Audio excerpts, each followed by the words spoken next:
Opposition کے ممبر ہیں، خیال ہو سکتا ہے کہ وہ بچ گئے ہوں گے، لیکن یہ اس حکومت کا خیال یہ ہے کہ اپوزیشن کے ممبر بھی اسی طرح گندے تھے.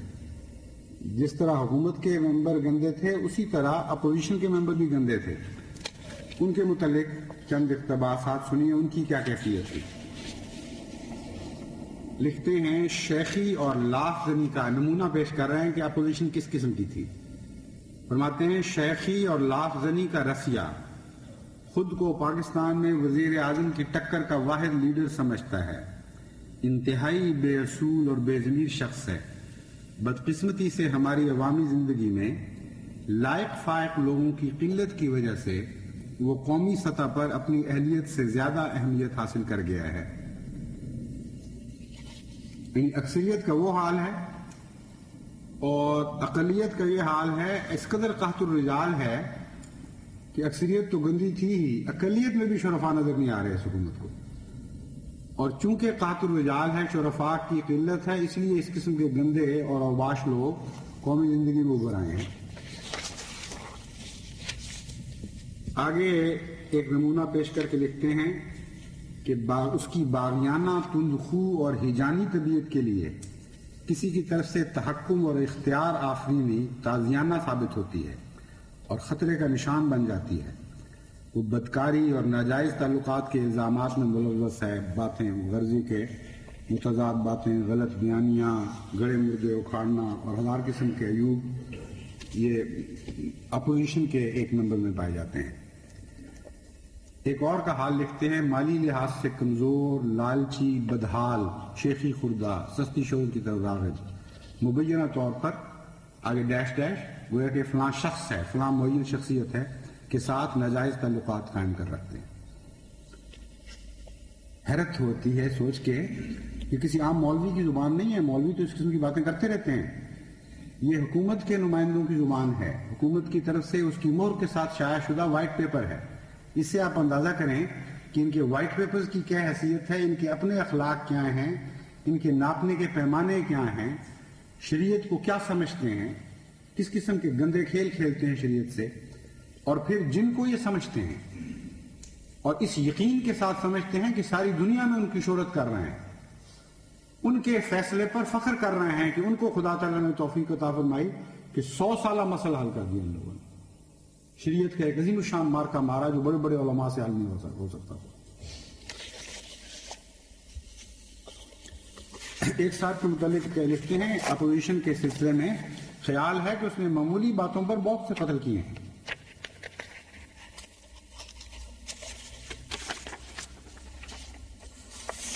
پرمٹ معتمدوں کے ذریعے پرمٹ حاصل کرنے والے، ایجنسیاں دلوانے والے، اسمگلنگ کرنے اور کرانے والے، کسٹم حکام کے ساتھ ملوث، اور ان کسٹم حکام کے خلاف بھی پھر کوئی کارروائی نہیں کی گئی. مبینہ طور پر عورتوں کے رسیے اس قدر کثرت کے ساتھ یہ گندے الزامات لگائے گئے ہیں کہ حیرت ہوتی ہے. ایک ملک کو حیا چاہیے، اپنی قومی اسمبلی جو تمام ملک کی نمائندہ ہو، اگر اس کا یہ حال ہو اور ساری دنیا میں مشتہر کیا جا رہا ہو، مختلف زبانوں میں ترجمے کرا کر شائع کروایا جا رہا ہو، تو اس ملک کا کیا رہ جاتا ہے باقی. یہ اس حکومت کا کردار ہے جو موجودہ حکومت ہے، اور فخر کے ساتھ آج ان لوگوں کے فیصلے کو پیش کر رہی ہے دنیا کے سامنے، اور بھول گئی ہے کہ کل ہم نے ان کے بارے میں بھی ایک وائٹ پیپر شائع کیا تھا. پھر غیر ملکوں سے روابط رکھنے والے تقریبی سرگرمیوں میں ملک کے خلاف سازشوں میں ملوث لوگ ہیں، موقع پرست، شرابی، فلاں فلاں. یہ ہے حال ان کی اس قومی جمعیت کا اور اکثریت کا جس کے حکومت کے ممبران بھی اس رنگ کے لوگ تھے جس کا میں نے بیان کیا ہے، اور ان کے مخالفین اپوزیشن کے لوگ بھی اسی رنگ کے لوگ تھے. ایک ہی تھیلی کے چٹے بٹے تھے یہ، اور اس تھیلی کا نام انہوں نے شریعت کا اجتماع رکھ دیا. امت مسلمہ کا عظیم الشان اجتماع اور سواد اعظم اس کا نام رکھا. انا للہ و انا الیہ راجعون. حیا آنی چاہیے. اگر یہ سب کچھ درست تھا یا غلط تھا، جن کے متعلق یہ الزام لگا چکے تھے، ان کے متعلق ان کو حضرت صلی اللہ علیہ وآلہ وسلم کی طرف منسوب کرتے ہوئے حیا آنی چاہیے تھی، ان کو غیرت آنی چاہیے تھی۔ حضرت امام بخاری سے سبق سیکھا ہوتا ہے انہوں نے، مگر اخلاق اور غیرت کے سبق تو کبھی پڑھے نہیں ان لوگوں نے۔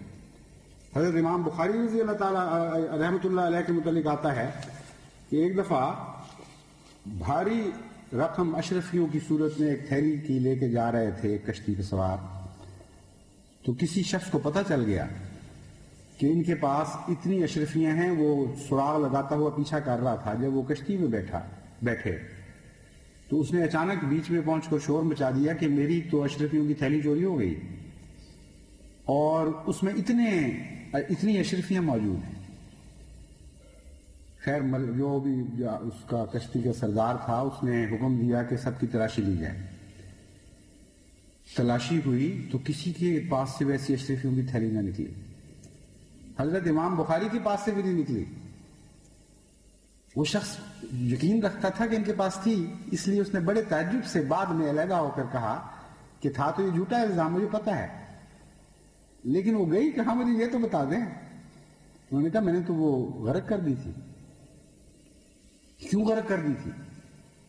اس لیے غرق کر دی تھی کہ میں محمد مصطفیٰ صلی اللہ علیہ وآلہ وسلم کے اقوال کا محافظ ہوں۔ میں یہ بھی نہیں پسند کرتا تھا کہ میری ذات پہ ایک دفعہ بھی الزام لگ جائے اس نے خود کوئی بددیانتی کی۔ اتنے عظیم آقا، اتنے عظیم امین کے اقوال کا محافظ ہو اور داغدار ہو جائے، میں تو ہرگز یہ پسند نہیں کرتا تھا۔ اشرفیوں کی میرے سامنے کیا حیثیت ہے؟ یہ ہیں وہ لوگ جو سچے عشاق تھے حضرت محمد مصطفیٰ صلی اللہ علیہ وسلم اور اسلام کے۔ کوڑی کی بھی پرواہ نہیں انہوں نے کی۔ وہ ساری کمائی جو پتہ نہیں کتنے وقت کی کمائی تھی، محنت کی، اپنے ہاتھ سے ڈبو دی، اور حضرت صلی اللہ علیہ وآلہ وسلم کے نام اور آپ کی حدیثوں پر حرف نہیں آنے دیا کہ آپ کے غلام کے کردار پر کوئی انگلی رکھ سکے۔ اور ان کا حال دیکھیں، اتنے گندے، اتنے بھیانک الزام یقین کے ساتھ شائع کر کے ساری دنیا میں مشتہر کر رہے ہیں کہ یہ ساری اسمبلی تھی جس کے منہ اس قدر کالے تھے، اتنے گندے تھے کہ دنیا کی دوسری اسمبلیوں میں اگر اس سے 1/7 حصہ بھی الزام لگ جائے تو وہ لوگ مستعفی ہو جایا کرتے ہیں۔ واٹر گیٹ کا قصہ کیا ہے اس کے سامنے؟ کوئی بھی حیثیت نہیں رکھتا۔ ساری دنیا میں شور پڑ گیا تھا کہ جاسوسی کروائی ہے فلاں شخص کی حکومت میں رہتے ہوئے، اور اس کے اوپر حکومت میں انقلاب واقع ہو۔ دنیاوی حکومت ہے، اسلام سے اس کا کوئی تعلق نہیں، مذہبی حکومت کہلاتی ہی نہیں، لیکن اخلاق کا یہ معیار ہے۔ اور یہاں اسلامی حکومت کے معیار اخلاق کا حال دیکھ لیجئے کہ اتنے انتہائی بد کردار، بے حیا لوگ بتاتے ہوئے لوگوں کو، تھے یا نہیں یہ اللہ جانتا ہے، مگر یہ بتاتے ہیں کہ اس قسم کے بے حیا لوگ تھے، ان پر فخر کر رہے ہیں کہ یہ ہیں غلامان محمد مصطفیٰ، نعوذ باللہ من ذالک۔ حیا نہیں آئی تم لوگوں کو، ان لوگوں کو حضور صلی اللہ علیہ وسلم کی طرف منسوب کرتے ہوئے، کجا کے ان کے فیصلوں کو شرعی حیثیت کے طور پر دنیا کے سامنے پیش کرتے ہیں، یا کہو کہ ہم جھوٹے ہیں، ہم بد کردار ہیں، ہم نے جھوٹے الزام لگائے، ہم ہر سزا کے مستحق ہیں، اور یہ نیک اور بزرگ لوگ تھے۔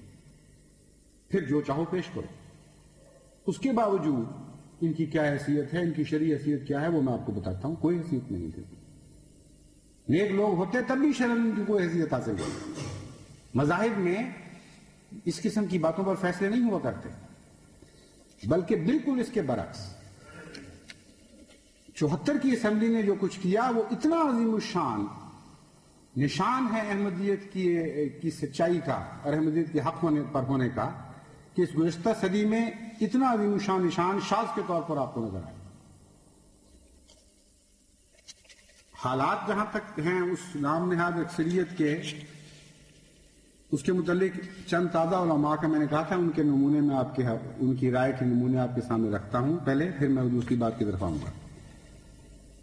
عطا اللہ شاہ بخاری صاحب لکھتے ہیں، ہم نام نہاد اکثریت کی تابع داری نہیں کریں گے کیونکہ ہم جانتے ہیں کہ اکثریت باطل پر ہے۔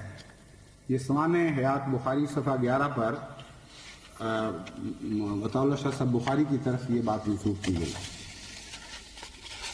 مولانا اشرف علی صاحب تھانوی جو آج کل کے دیوبندیوں کے عظیم بزرگ ہیں، یہ فرماتے ہیں آج کل جمہوریت کو شخصیت پر ترجیح دی جا رہی ہے۔ یہ جمہوری فیصلہ ہی تھا نا جس کو اچھالا جا رہا ہے، اور کہتے ہیں کہ جس طرف کثرت ہو وہ سواد اعظم ہے۔ اسی زمانہ میں میرے ایک دوست نے اس کے متعلق